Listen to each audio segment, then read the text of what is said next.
Kenapa simpan duit saja tak cukup untuk dana pendidikan anak-anak?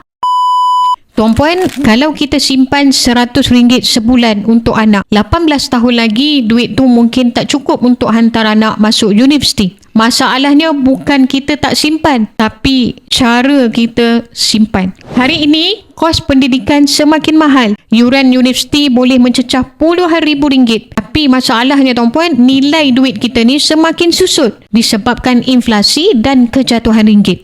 Tuan-puan kena ingat, RM100 hari ni takkan sama nilainya dengan 118 tahun akan datang. Sebab tu tuan-puan, ramai ibu ayah yang mula cari instrumen simpanan yang lebih baik untuk pastikan simpanan tu lebih bertahan nilainya, bahkan semakin meningkat nilainya, seperti emas. Ada RM100 sebulan boleh jadi emas. Simpan RM100 sebulan dalam bentuk aset emas. Dalam tempoh setahun, anak boleh ada sekitar 3 gram emas. Tuan-puan, tak perlu jumlah yang besar. Yang penting konsisten. Emas ni bukan untuk kita kaya cepat, tapi untuk kita nak jamin lebih baik lagi masa depan kita. Bila anak berumur 18 tahun, berapakah nilai simpanan emas ini? Bayangkan, anak umur 18 tahun, universiti menanti dan anda tak perlu buat pinjaman.